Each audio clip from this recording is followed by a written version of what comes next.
రక్షకుడైన యేసయ్య పరిశుద్ధమైన శ్రేష్ఠమైన చివరిగా మీ అందరికీ నా ప్రణాలంటే అందరూ మానవులు అనుకున్నాం. యోహాను సువార్త 10వ అధ్యాయము 18వ వచనం. యోహాను సువార్త 10వ అధ్యాయము 18వ వచనం అందుకని చదువుతున్నామండి. యోహాను సువార్త 10వ అధ్యాయము 18వ వచనం. ఎవడును నా ప్రాణము తీసుకుని నా అంతట నేనే దాన్ని పెట్టిస్తున్నాను, దాన్ని పెట్టుటకు నాకు అధికారం కలదు, దాన్ని తిరిగి తీసుకున్నట్టు నాకు అధికారం కలదు, నా తండ్రి వల్ల ఈ ఆజ్ఞ పొందిని అన్నాను. చిన్న ప్రార్థన. మహోన్నతమైన దేవా, పరిశుద్ధమైనటువంటి గొప్ప దేవా, ఈ బాధను స్వాగతం చేస్తున్నాను. ప్రభువారికి ప్రభువారికి గుడ్ ఫ్రైడే మరి ఈ యొక్క మరణాన్ని జ్ఞాపకం చేసుకోవడానికి ప్రభావం మాకు ఇచ్చినటువంటి సమయాన్ని బట్టి ఈ మనము స్వాగతం చేస్తున్నాం. మేము గొప్పవారు కాదు కానీ మేము ఒడ్డువారు అని నైనా ఈ లోకంలో ఎందుకు కూడా పనికిరాని వారిని ఒప్పుకుంటున్నాం ప్రభావ. కానీ ఈ లోకంలో ఎంతోమంది గొంగైన వారు ఉన్నారు ప్రభావ. వారితో పోల్చుకుంటే, వారి జ్ఞానంతో పోల్చుకుంటే, వారి ఉద్యోగాలతో పోల్చుకుంటే ప్రభావ మేము ఎందుకు కూడా పనికిరాని వారు.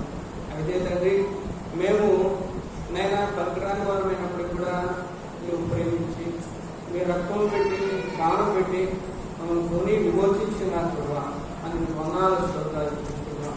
ప్రభుత్వం మరి తండ్రి మరి ఇక్కడ మీ యొక్క ప్రజలందరితో పాటుగా నేను నీ యొక్క మాటలు మీరు జ్ఞాపకం చేసుకుని నేను మహిమపరచడానికి నేను కృపను బట్టి వాళ్ళు నిలబడుతున్న నన్ను మీ సులువు కాట మదులు చేసి వాటిని వినిపింపు చేయమని మీరు మహిమ కంట ప్రభావాలు పొందుతున్నాను. నా ప్రేరక్షకుడు వేసాను ప్రార్థించబడుతున్నాను తండ్రి.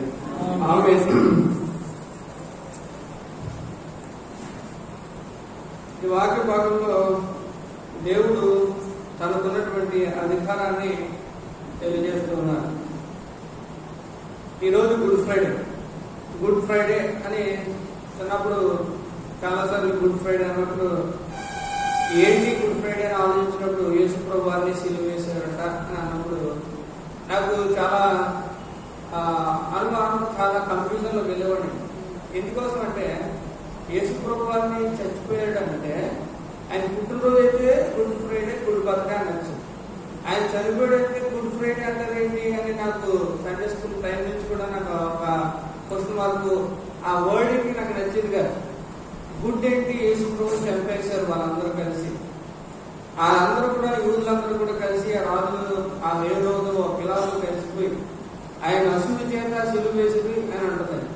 అంటే ఆయన అసూయపడి ఆయన ఏదో దేవుని కార్యాలు చేసుకుని వెళ్ళిపోతున్నాడు, ఈయన పేరు ఎక్కువైపోతే మేము ఎక్కడికి వెళ్ళిపోతామని చెప్పి కొందరైతే, ప్రధాన యాజకులు వీళ్ళందరూ కూడా ఏంటంటే ఈయన భక్తి చూస్తుంటే, ఈయన యొక్క మాటలు చూస్తుంటే అధికారంతో బోధిస్తున్నాడు, ఈయన మాటలు, ఈయనకు అధికారం, ఈయన మాట తీరు, ఈ ప్రభావం చూస్తుంటే మా జీవితంలో మమ్మల్ని పట్టించుకునేవారు ఉండరు. ప్రధాన యాజకులు అంటే అక్కడ ఆ రోజుల్లో చాలా విలువైన వారుగా చూసేవారు అనమాట అండి. ఇంకెలాగంటే మరి నాటి నుంచి ఏది వస్తే శాసనం కింద మాట్లాడారు, రాజులు కూడా దానికి ఉపయోగపడేవారు. అలాంటి ప్రధాన యాజకుల విషయంలో వాళ్ళు కూడా యేసు ప్రభు యొక్క గొప్పతనాన్ని ఆయన మాట్లాడుతుంటే ఆయన వెళ్తున్న దారిలో అనేక స్వస్థతలు కానీ ఆయన యొక్క ఆ ప్రతీతి చూసినప్పుడు వారిలో అసూయ పుడుతోంది, భయం వేస్తోంది. ఎలాగైనా సరే సమర్థమైన ప్రయత్నంలో ఉంటున్నారు. అయితే వాళ్ళు అనుకున్నారు యేసు ప్రభు అని ఏదో విధంగా మనం సిలువ వేడి క్యాక్లేసినప్పుడు ఆయన చంపేశారు. మొత్తం క్యాక్లే గెలిచినాయండి. గెలిచిన తర్వాత వాళ్ళు అనుకున్నారు మేము ఏదో సాధించామని అనుకున్నారు. కానీ ఇక్కడ యేసు ప్రభు అంటున్న మాట ఏంటంటే నేనే నా ప్రాణమును అప్పగించుకున్నాను అని ప్రభు వారు సెలవిస్తున్నారు. అప్పుడు నాకు అర్థమైంది, గుడ్ ఫ్రైడే అంటున్నారు. ఎందుకు గుడ్ ఫ్రైడే, వీళ్ళందరూ చంపేస్తుంటే గుడ్ ఫ్రైడే ఏంటి అని నాకు చాలా బాధేస్తుంది. అయితే ఈ రోజు తర్వాత కొన్ని దినాలకి నాకు అర్థమైంది, రక్షణ పొందిన తర్వాత నిజమైన గుడ్ ఫ్రైడే అంటే ఇదే అని నాకు తెలిసింది. ఎవరికి ఇది గుడ్ ఫ్రైడే అని అంటే బడిన వ్యక్తులకు ఇది గుడ్ ఫ్రైడే, మంచి శుక్రవారం అంటారు అనమాట. ఎవరైతే రక్షింపబడ్డారో వారికి ఇది గుడ్ ఫ్రైడే, ఎవరైతే రక్షణ లేదో వారికి ఇది బ్యాడ్ ఫ్రైడే. ఎందుకంటే రక్షణ అంటే వాళ్ళకి తెలియదు కాబట్టి, సిలువ యొక్క గొప్పతనాన్ని వాళ్ళు గుర్తించలేదు కాబట్టి. అంకుల్ గారు అన్నట్టుగా ఈ 7 మాటలే కాదు, బైబిల్లో మరి చెప్పబడే 7 మాటలే కాదు, కానీ అన్ని మాటలు కూడా దేవుని మాటలు చాలా విలువైనది. ఆయన సిలువ మీద పలికినటువంటి 7 మాటల్లో ఎంత విలువైనదో మిగతా మాటలు కూడా యేసుప్రభు మాట, ప్రతి మాట కూడా ఆకాశము భూమి గతించిపోతుంది కానీ దేవుని నోటి నుంచి వచ్చిన ఏ మాట కూడా గతించిపోదని ప్రభు వాక్యం సెలవిస్తుంది.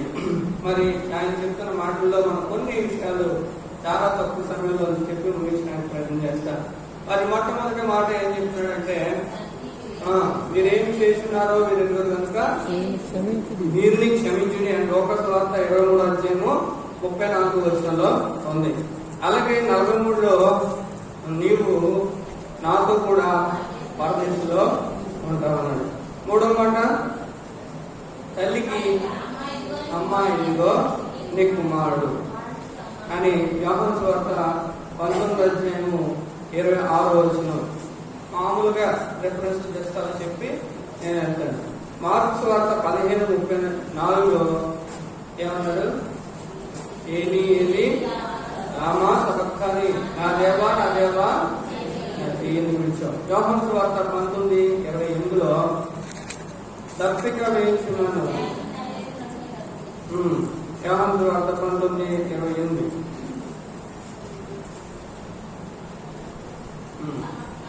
ఆ తర్వాత సమస్తం అప్పటికి సమాప్తమైంది, ఏ తిరిగి లేక నిలబడినట్లు నేను దత్తుకొని వచ్చున్నాను అని చెప్పాడు. 30వ వచనంలో చిరకపుచ్చుకొని సమాప్తమైందని చెప్పి తనలో నుంచి ఆత్మను అప్పగించున్నాను. అలాగే లోకాసు వార్త 23:40లో ఇదే ఆత్మను అప్పగించుకొనెను. ఈ 7 మాటలు మనం చూస్తున్నాం. దీన్ని జ్ఞాపకం చేసుకున్నప్పుడు నాకు ఒక విషయం అర్థమైంది. ఏమిటంటే ఇదంతా కూడా యేసు ప్రభు మొట్టమొదటిగా పలికినటువంటి వాటిలో క్షమాపణ ఉంది. రెండోది ఏంటంటే పరలోకం గురించి చెప్పాడు, పరదేశంలో నీ ఉండు అన్నాడు. మూడోది ఏంటంటే నీ కుమారుడు అని దేవుడు చెప్పాడు.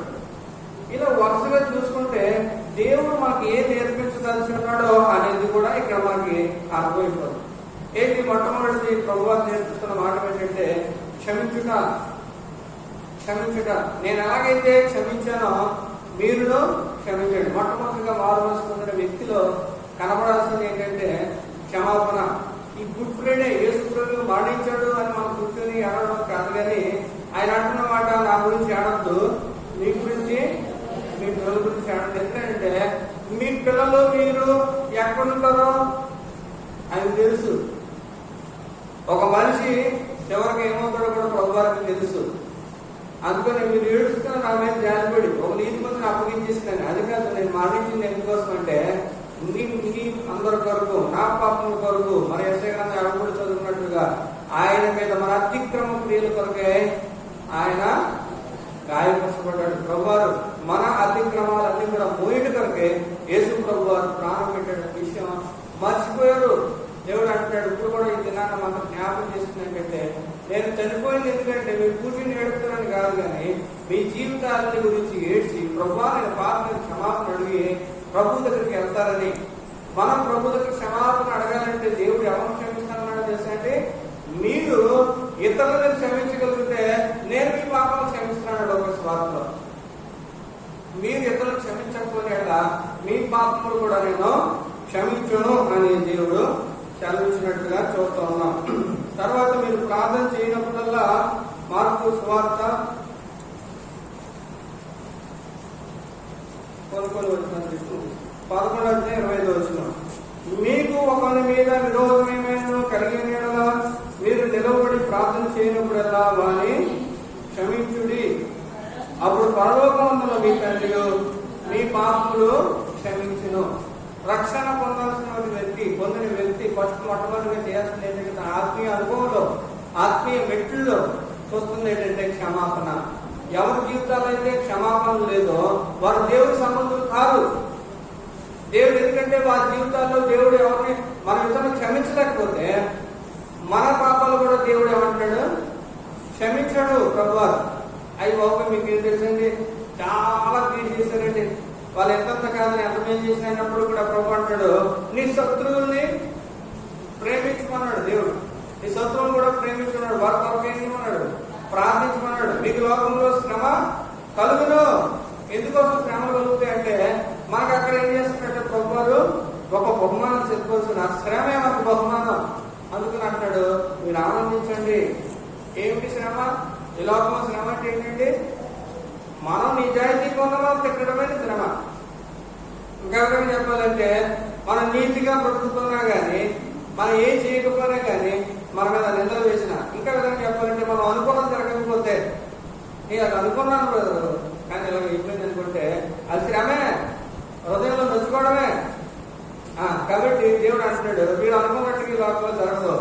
మనం అనుకున్నట్టుగా జరగడానికి కూడా ఈ లోకానికి రాలేదు. ప్రభు అన్నాడు, ఈ లోకంలో మీకు శ్రమ కలుగును అని. అయితే ఈ శ్రమలో మనం ఏం చేయాలండి? క్షమాపణ. దేవుడు ఎందుకంటే మనం ఎందుకు క్షమించాలంటే వాళ్ళ మీద వాళ్ళ వరకు కాదు, వాళ్ళ దగ్గర ఏదో మంచి పేరు సంపాదించుకోవడం కోసం కాదు, మన పేరు జీవనంలో ఉండడం కోసం. ఎందుకంటే మీ పాపము క్షమింపబడాలంటే ఎప్పుడు పరలోకంలో మీ తండ్రియో మీ పాపములు క్షమించును. మన పాపాలు క్షమింపబడాలంటే ఏ రక్తం కనబడాలి కరెక్టే, కానీ ఇక్కడ దేవుని వాక్యం సెలవుస్తుంది, మీలో అన్ఫర్గివ్నెస్ ఉండకూడదు. ఈరోజు గుడ్ ఫ్రైడే రోజు నాకు చెప్తున్నాడు ప్రభు. యేసు రక్తం ఏం చేసిందంటే సమాధానపరిచింది. వ్యక్తులు వచ్చినా మనుషులు వచ్చినా తండ్రితో సమాధానపరిచింది దేవుడు. అందుకోసం అంటాడు, పౌలు గారు అంటాడు గలతీ పత్రిక 2వ అధ్యాయం 20వ వచనంలో, గలతీ రాసిన పత్రిక 2వ అధ్యాయం 20వ వచనంలో నాకు చాలా ఇష్టమైనటువంటి మాట, నేను క్రీస్తుతో కూడా సిలువ వేయబడి ఉన్నాను, ఇప్పుడు జీవించేవారు నేను కాదు, క్రీస్తే నాయందు జీవించుచున్నాడు. నేను ఇప్పుడు శరీరమును జీవించున్న జీవితము నన్ను ప్రేమించి నా కొరకు తను తాను అప్పగించుకుని దేవుడి కుమారుని విశ్వాసం వలన జీవించుచున్నాను. సిలువ వేయబడే అనుభవం ఉన్నాడా? నిజంగా దేవుడు నిజంగా మన కొరకు గుడ్ ఫ్రైడే జరగాలంటే కనుక మనలో సిలువ వేయబడిన అనుభవం ఉందా? సిలువ వేయబడిన అనుభవం లేకపోతే ప్రభు వారి యొక్క సిలువ వ్యర్థమైనట్టే. సిలువ వేయబడంటే క్రీస్తు కొరకు మరణించుట, క్రీస్తు వరకు మరణించుట. మన ఎమోషన్స్ అన్ని కూడా మనం ఏం చేయాలంటే సిలువ వేయబడాలి. ప్రభువానికి నాతో మాట్లాడాలి, ప్రభు దగ్గర సిద్ధపడి మనం రావాలి. చూసినప్పుడు అప్పుడు ఏం చేసిన ప్రభు నాతో మాట్లాడతారు. మన యొక్క దృష్టి అంతా కూడా ఎక్కడికి వెళ్ళిపోయింది అనుకోండి. చాలా మంది కన్నప్పుడు 2 రకాలు ఉంటున్నారు, 3 రకాలు. ఒకరు ఏంటంటే ఏం చెప్తున్నాడో పరిస్థితాన్ని వస్తారు, ఇంకోలో అంటే ఎవరి కోసం చెప్తున్నాడో అని వస్తారు, మూడవది ఏంటంటే నా కోసమే దేవుడు మాట్లాడుతున్నా వస్తారు. మనం ఏ కేటగిరీలో ఉండాలో ఒకసారి ఆలోచించుకోవచ్చు. ప్రభువా నువ్వు నాతో మాట్లాడి మన హృదయాలు ప్రభు దగ్గర విప్పుకొని, ప్రభువా నాతో మాట్లాడు, నీ స్వరం వినిపించు, నిలబడుతున్న దాసుడు కాదయ్యా, నువ్వు నాతో మాట్లాడినప్పుడు పరలోకం నుండి స్వరం మీతో మాట్లాడే పరిశుద్ధాత్మ దేవుడు. నీకు గుర్తు పెట్టుకుని మనం ఎప్పుడైనా ప్రసంగాలు దేవుడి వాక్యం అంటూ ఉండాలి. అయితే ఇక్కడ మాట్లాడుతున్న మాట, నేను సిలువేయబడి ఉన్నాను. మనం నిజంగా సిలువేయబడ్డామా ప్రభు అడుగుతున్నాడు. నిజంగా యేసు ప్రభు సిలువ వేయబడ్డారు, ఓకే. మనం ఏం చేయాలంటే మీరు కూడా సిలువ వేయబడండి అన్నాడు. ఎందుకంటే నేను మిమ్మల్ని ప్రేమించిన ప్రకారము మీరు ప్రేమించండి అని ఆశవార్తలో మనం చూస్తున్నాం. యేసు ప్రభు ప్రేమ ఏంటంటే ప్రాణం పెట్టినంతగా ప్రేమించాడు. కాబట్టి మనం ప్రేమించాలంటే కనుక మన యొక్క ఆహారాన్ని కూడా పోవాలా. మనకు ఉన్నటువంటి ఆ ప్రతి విధంగా బ్యారియర్స్, అడ్డంకులు ఏమైనప్పుడు కూడా వారు ఎంత అయినప్పటికీ కూడా మనం మాత్రం క్షమించగలిగినప్పుడు ప్రభు అన్నాడు, నీ పాపం క్షమిస్తే అప్పుడు అన్నాడు ప్రభువారు నీ పేరు జీవనందని సంతోషించుకుంటాడు. కాబట్టి మొట్టమొదటి స్టెప్ సిలువ మీద మనం చూస్తుంది క్షమించు అని మాట. నేను పైన వెళ్ళిపోతాను, తర్వాత వివరంగా ప్రభు చేతి మీద చెప్పాను. అప్పుడు రెండవది నిరీక్షణ. క్రైస్తవుని యొక్క నిరీక్షణ ఏంటంటే నేడు నీవు పరదేశంలో ఉండు అంటే క్రైస్తవునికి ఒకటి క్షమాపణతో వచ్చేది ఏంటంటే నిరీక్షణ. ఏంటంటే మనం ఎక్కడికి వెళ్తాం? పరలోకం అనుకుంది. దేవుడు మన కొరకు సిద్ధపరిచినందుకు యోహాను 14వ అధ్యాయంలో ఆయన ఏమంటాడంటే, మీ కొరకు తాను సిద్ధపరచ వెళ్ళుచున్నాను. 1వ వచనం 2వ వచనం చదువుతున్నారు, చదవండి. నా యందు విశ్వాసం ఉంచుడి, నా తండ్రి ఇంట అనేక నివాసములు కలుగుతాయి నేను మీతో చెబుతున్నాను. మీకు స్థలము సిద్ధపరచ వెళ్తున్నాను. నేను వెళ్ళి మీకు స్థలము సిద్ధపరిచిన నేనుండు స్థలంలో మీరు నుండులాగా మరణం వచ్చి నా యందు నేను వెళ్ళి అంటే యేసు ప్రభువు వెళ్ళిలో ఎంత ఉందో తెలుసండి.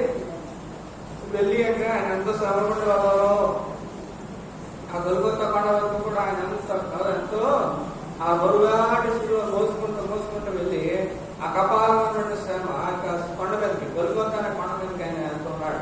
వాడప్పుడు మా నైటంతా కూడా ఆయన అపక్షించారు, కొట్టారు. ఉదయం కూడా మరి ఆ రక్తం కాకపోతే ఎంత గడ్డగా పెట్టేస్తే ఆ రక్తాన్ని నీసోసిన ఆ ప్రభు అలా రాత్రాన్ని మరి నిద్ర ఉందో లేదో రాత్రి పట్టుకుని ఆయన యేసు ప్రభాని నాకు తెలిసి నిద్ర వచ్చారు ఆయన. పోలీసులు మరి వాళ్ళు ఇక దొంగలను పట్టుకునే విషయంలో వాళ్ళు చెప్పాలంటే అది నిద్ర వచ్చుకుంటా టార్చర్ పెడతారంట. అలాగే నిద్ర లేకుండా యేసు ప్రభాని ఎంతో చిత్రహింసలు పెట్టుకున్నారు. అంతేకాకుండా వారి ఉదయాన్ని పాశమకాలతో యేసు ప్రభాని మీద ఉమ్ము వేశారట, ఆయన అపహసించారంట, పిడుగులు చుట్టారంట. మరి ముసిగేసి వల్ల ఆ చేపడులో ఉన్న పేతురు గారు అన్నారు, పేతురు గారితో మరి పన్ను వసూలు చేయాలి కదా అంటే పన్ను ఇవ్వడానికి నాకు కూడా డబ్బులు చెల్లించు అని చెప్పి మొదట చేప ఏది పడుతుందో అది దాంట్లో పట్టు చూస్తే దాంట్లో మాయం ఉంటుంది, అది నీకు నాకు పెట్టేది చేసుకోవాలి చెప్తారు.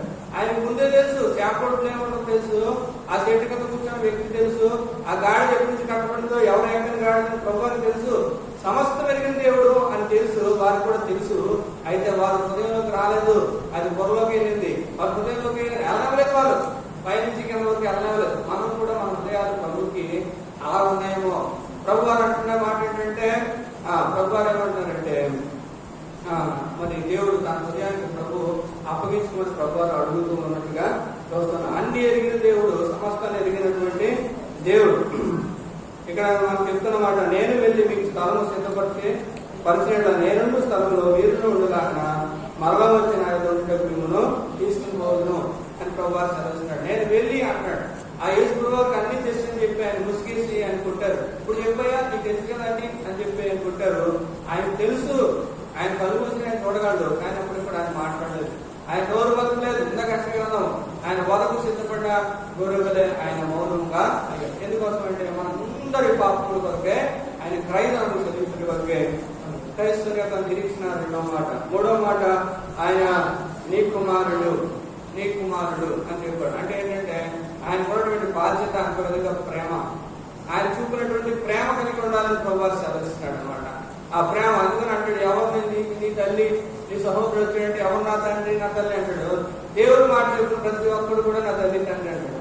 కాబట్టి దేవుడు మన తోటి యొక్క సహోదరుని ప్రేమించాలి, వాళ్ళ ఇబ్బందులను మనం పరామర్శించాలి, సహాయం చేయాలి. ఆ క్రియలు కలిగినటువంటి విశ్వాసం ఉండాలి. నా పని నేను చూసుకున్నా, నా బతుకుతానులే, దేవుడి ఉద్యోగం చాలా అనుకోకూడదు. ప్రభు నీతోటి విశ్వాసం ప్రేమించగలుగుతున్నావా? ఆ భారం, ఆ బాధ్యత మన మీద ఉంటుందా? మనం నిజంగా కేరింగ్ తీసుకోగలుగుతున్నామా?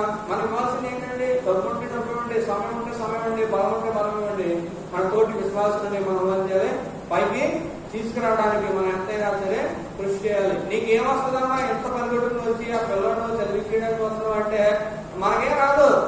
అయినప్పుడు కూడా దేవుడు చెప్పాడు ఏమన్నాడు? నిజమైన ఉపవాసం, నిజమైన భక్తి ఏదనగా అని దేవుడు సెలవిస్తాడు అనమాట.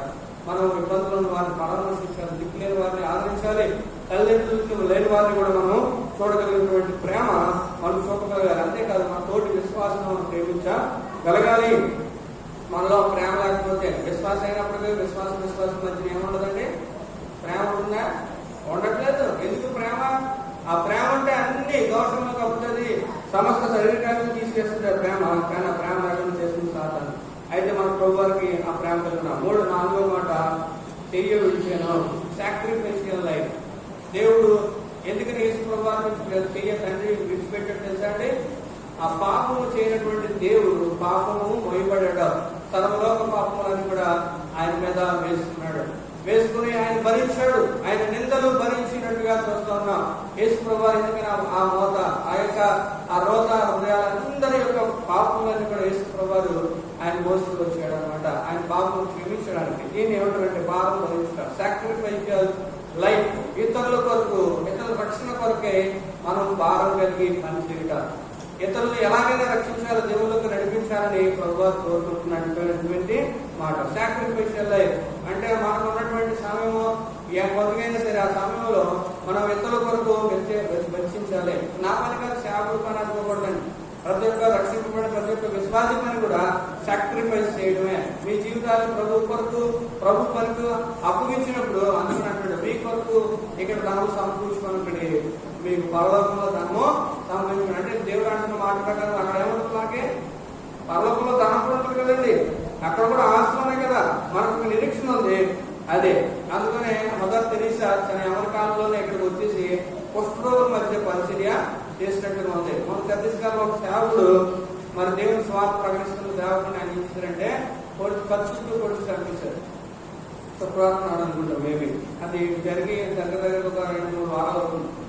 ఎందుకోసం వారు అంత సాక్రిఫైస్ చేశారు? భార్య భర్తలు విడిచిపెట్టి చాలా దూరంగా వెళ్ళిపోతున్నారు.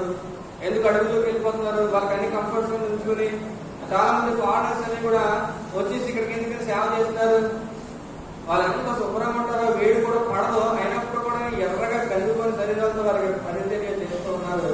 వాళ్ళకి డబ్బులు లేవో, వాళ్ళ ఆస్తులు లేవో, వాళ్ళకి ఇండ్లు లేవో అంటే వారు మిషనరీస్ గా దేవుడు పని కొరకు నేను సాక్రిఫైస్ అవ్వాలి, నన్ను నేను ప్రభు కొరకు సమర్పించుకునేటువంటి ఉద్దేశంతో అందరూ వచ్చారు. ఈ దినాన గుడ్ ఫ్రైడే నాడు మనం ఏం చేయాలంటే ఇవన్నీ జ్ఞాపకం చేసుకోవాలి. ప్రభు చెప్పినటువంటి మాటలు, మన లైఫ్ స్టైల్ ఎలా ఉండాలి అని ప్రభు కోరుకున్నాడు. ఎందుకంటే వాక్యం అంటే విన్నాం కాదు, మన జీవితాలకు అవలంబించుకోకపోతే అది ఎంత విన్నా కూడా మన హృదయంలోకి వెళ్ళకపోతే వేచి తెలిపోతుంది. కాబట్టి ప్రభు వాక్యం ఏంటంటే ఇది సజీవం కలిసి మన జీవితాన్ని మార్చేది. మన ఈ వాక్యం మనం చెప్తున్నప్పుడు మేము ఏదో గొప్పవారం కాదు, కానీ ఈ వాక్యం ఏం చేస్తుందంటే పరిశుద్ధాత్మ దేవుని సహాయం ద్వారా మనం కదిలిస్తుంది. కదిలించినప్పుడు అది ఏం చేస్తుందంటే మన జీవితాల్లో, ఆరిపోతున్న జీవితాల్లో వెలిగిస్తుంది. వెలిగించి తద్వారా మనం ప్రభు కొరకు కోరుకోవాలి. అందుకని సహవాసం చాలా అవసరం మన జీవితాల్లో, ప్రార్థనా జీవితం చాలా అవసరం అని ప్రభు సెలవిస్తాడు. ఇంకా మనం 5వ మాట ఏంటంటే దప్పిక. దేని కొరకు అంటే ఫర్ ద లివింగ్, వాక్యం కొరకు, వాక్య దాహం. ప్రభు యొక్క ఆత్మ కొరకు మనం దాహం కలిగి ఉండాలి. ప్రభు పని కొరకు ఇంకా దాహం కలిగి ఉండాలి. దేవుడి నుంచి నేను ఇంకా నేర్చుకోవాలి, ఇంకా పని చేయాలి, దేవుడు ఏం చెప్తాడో నేను దాని కొరకు జీవించాలి అనే తపన కలిగి ఉండాలి. ఆగిపోకూడదని ప్రభు చదివిస్తున్నాడు. 6వ మాట సమాప్తము. అంటే ఏంటంటే దేవుడి పని, దేవుడు నీకు ఏం అప్పగించాడో దాన్ని నిర్వర్తించాలి. ఎప్పుడైతే మనం దాహం కలిగి ఉంటామో, ప్రభువా ఈ దినాన నేను ఎవరికి నీ స్వార్థ ప్రకటించాలి, ఈ దినాన నేను నీ మహిమ కొరకు ఏం చేయాలి, నీవు నాకు ఈ జీవితంలో నేను ఏమి ఇచ్చావో ఆ పని నేను నిర్వర్తించాలి. మనం అనుకున్నటువంటి విషయాలు లేకుండా అనుకున్నాం, అది అయిపోయింది, చాలా వ్యాధిహరణ అనుకోదు. నీవు అనుకున్న చేయడం కాదు, ప్రభు నీ పట్ల ఏమనుకుంటాడో దాన్ని చేయాలని ప్రభు కోరుకున్నాడు. మన చిత్తం నెరవేర్చుకోవడానికి లోకానికి రాదు, కానీ ప్రభు చిత్తాన్ని నెరవేర్చుకున్నారు. అప్పుడు మనం చెప్పగలం ఏమంటే ఇట్ ఈస్ ఫినిష్డ్. యేసు వారు అన్నాడు ఇట్ ఈస్ ఫినిష్డ్. దేవుడు, తండ్రి అయిన దేవుడు తనకు అప్పగించిన పనిని ఆయన సమాప్తి చేసి ఉన్నాడు. మనం కూడా మన జీవితాల్లో మన లోకానికి ఎందుకు వచ్చామంటే ప్రభు ఒక పని కోసం మనల్ని తీసుకొచ్చాడు. ఆ పని మనం నిర్వర్తించి ముగించాలని ప్రభు కోరుకున్నాడు. ఎప్పుడు చెప్పగలమంటే దేవుని చిత్తానుసారంగా మనం ప్రవర్తించడమే. ఎందుకని ఈ లోకంలో చాలా మంది రక్షణలోకి రాకపోవడం తెలుసండి. మన జీవితంలో పైన ఉన్నటువంటి ఆ క్షమాపణ, ఆ ప్రేమ, ఆ నిరీక్షణ, ఆ సాక్రిఫైషియల్ లైఫ్, ఆ వాక్య దాహం, ఇవి లేకపోవడం వల్ల ఇతరులకు ఏం బోధించినా సరే వాళ్ళని లెక్క చేయట్లేదు. దేవుని వాక్యం అపహాస్య పాలైపోతున్న కారణం ఏంటి తెలుసా? మన సాక్షి జీవితం లేకపోవడమే. బూత్ మాట్లాడుతున్నాను, వల చేయించడానికి కోపడుతున్నాను చెప్పి కోపడిపోతుంటే ఎలా మాట్లాడండి? నువ్వు సినిమా చూడకూడదున్నా, సీరియల్ చూడకూడదున్నా, సమయం వేస్ట్ చేయకూడదని చెప్పి మనోడు సీరియల్ చూసుకుంటూ, ఈమె సీరియల్ చూసుకుంటూ, ఈమె సీరియల్ చూసుకుంటూ తెలియకుండానే వాళ్ళ లైఫ్ లో నెమ్మది లేకుండా పరిస్థితిలో ఉంటే నీకు నెమ్మదిస్తాడు దేవుడు అని ఆశపడం.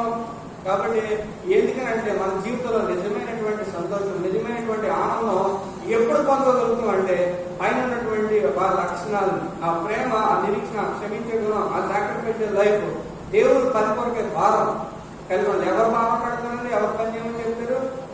ఎవరికైనా చేయడం ప్రభువు పని కొరకు, ప్రభు కొరకు చేయాలి. ఎవరు చెప్తే చేయడం కాదు. నేను నా పని నా దేవుడి కొరకు చేస్తున్నానని మనలో తపన కలిగినప్పుడు మనం చేయగలుగుతాం. ఇంకా ఆఖరి లోకస్వార్థ 23:4 తండ్రి నా ఆత్మను అప్పగించుకుంటున్నాను. దేవుడు ఎందుకోసం అప్పగించుకున్నాడు? ఎందుకోసం అప్పగించుకున్నాడంటే ప్రభు ఆ పరలోక ఆనందం కొరకు. మనం ఇప్పుడు అప్పగించుకోవాలి. ఎలాగంటే నేను నీవు అప్పగించినటువంటి పని నేను ఖాళీ అయిపోయింది, ఐ హ్యావ్ ఫినిష్డ్. మంచి పోరాటం నా పలుకు కడముట్టించిందని చెప్పాలమ్మా. చాలా మంది జీవితాల్లో దేవుడు అనుకున్నటువంటి ప్రణాళికలు, దేవుడు అనుకున్నటువంటి చిత్తము, సంకల్పాలు నెరవేర్చబడకపోవడం కారణంటే తమ యొక్క సొంత ఉద్దేశాలే. మన సొంత ఉద్దేశాలు మనం లిమిట్స్ పెట్టుకొని నేను ఇంత పట్టుగా ఉన్నాను, ఇంత చేస్తున్నాను, ఇంత బాగున్నాను, ఆకన్నా బాగున్నాను అనుకోవడం వల్ల దేవుడు మీ పట్ల ఎంత ఉన్నతమైన ప్రణాళిక కలిగి ఉన్నాడో ఆ ప్రణాళికలన్నీ కూడా చేయలేకపోతున్నారు. దానికి కారణం ఏంటంటే మన జీవితాలు ప్రభుత్వం సబ్మిట్ చేసుకోవట్లేదు, దేవుని స్వరం వెలుబడి అనుకోలేదు, దేవుని చిత్తం తెలియదు, దేవుని ప్రార్థన జీవితం లేదు. దేవునితో కనెక్షన్ ఎప్పుడైతే దేవుని చిత్తం కలుగుంటే ఆయన మనసు ఎరగకపోవడం, దేవుని వాక్యం ఏం మాట్లాడుతుందో గ్రహింపు లేకపోవడం వలన మనం ఏమవుతుందంటే దేవుడు మనం అయిపోతున్నాయి. మొట్టమొదటి మనం ప్రభువు నేర్చుకోవాల్సింది క్షమాపణ గుణంలోనే ఆ ప్రభు యొక్క ఆ దేవుడు చెప్పిన లక్షణాలు కలిగి ఉంటూ దేవుని స్వరం దేవుని చిత్తం కనుగొనాలనే ఆశ మనలో ఉండాలి. దేవుని చిత్తం కనుగొండి వచ్చింది, దేవుడు వాక్యం చదువుతుంటే దేవుడు మీతో మాట్లాడుతున్నాడా? దేవుడు మీతో మాట్లాడితే దానికి విధేయాలు అవ్వాలి. ఏ కాస్ట్ అయినా సరే, మీ ప్రాణం పోయినా సరే ప్రభు ఎలా అన్నాడు? ప్రభు గారిని నేను వెళ్ళిపోతాను వాళ్ళు అంటాడు. వాటికి వెళ్ళిపోతే ఎలా నడుము కట్టబడతారు, అది చంపబడతారంటే నేను దేవుడు మాట్లాడి వింటాను అని పౌలు గారు వెళ్ళిపోయారు. ఎంత త్యాగం చేశారు ప్రభు దేవుడి కోసం. మనం కూడా ఏం చేయాలంటే దేవుడి మాటకి అంత విధేయత చూపుకున్నప్పుడు ప్రభు మనతో మాట్లాడారు. దేవుడు ఎందుకోసం అప్పగించుకున్నాడు అని మనం చూస్తే, ఎందుకోసం అంటే మనందరి పాపలు విమోచించిన వరకే ఆయన అప్పగించుకున్నాడు. దేవుడు కోరుకుంటున్నాడు ఏమనంటే మనమందరం కూడా అదే లైఫ్. 1 కొరింథీ ముగిసిన ఆఖరి వచ్చిన చదువుతున్నాను. కొరింథీ రాసిన మొదటి పత్రిక 16-15 వచ్చిన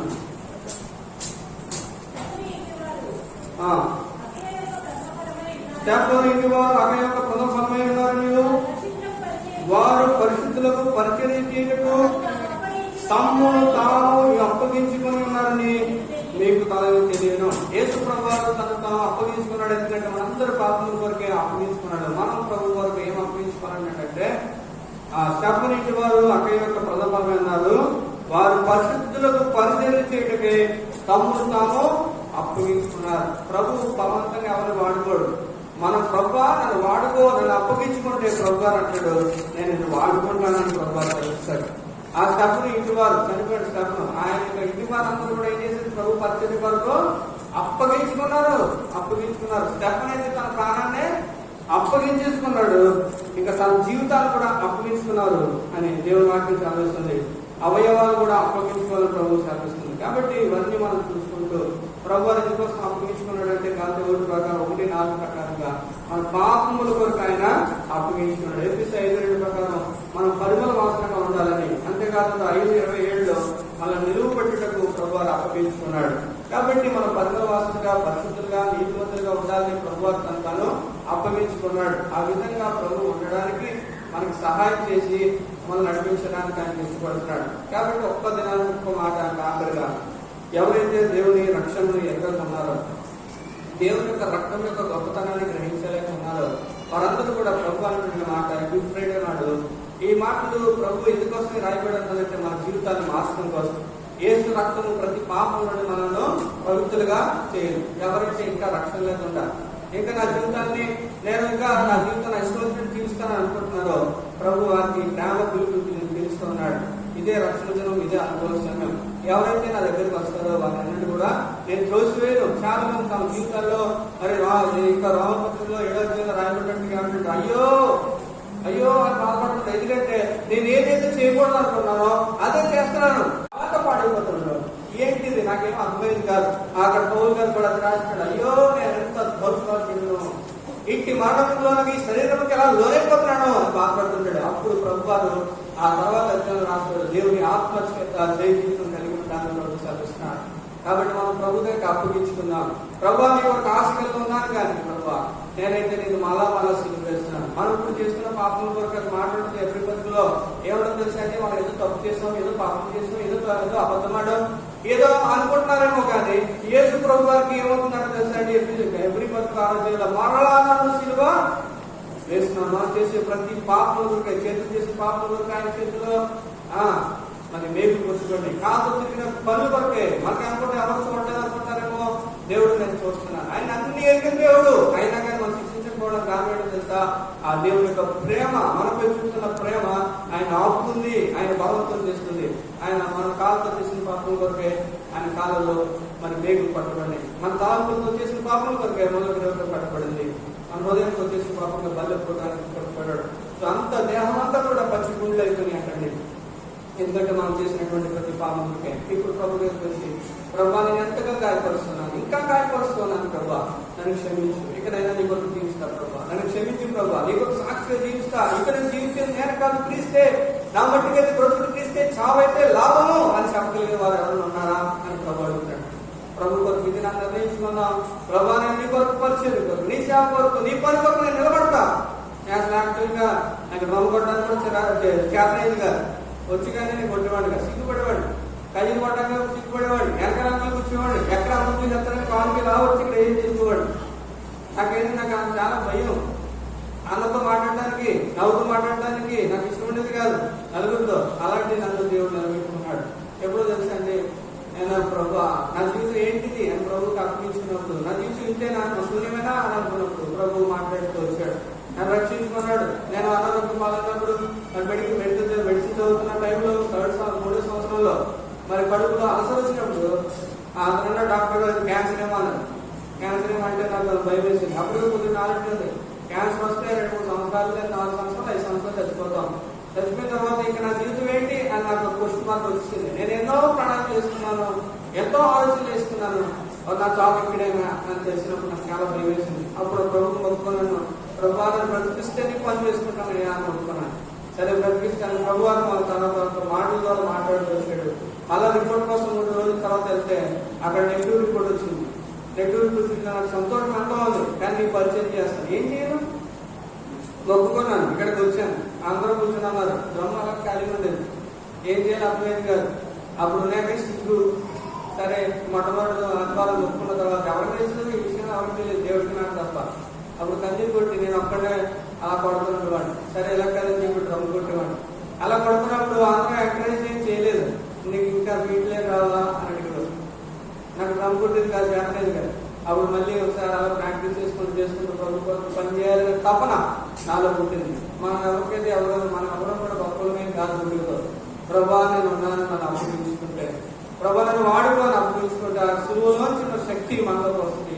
ఆ సులువు శక్తి మనం అనేక విధంగా నిలబెట్టేదానిలాగా చేస్తుంది. ప్రభు కోసం మరణ కోసం మన నమ్మకం నిర్మిస్తుంటాం. అటు కృప ఎందరికీ దేవుడు అందించి నడిపించుకుంటారు. ఆమేన్.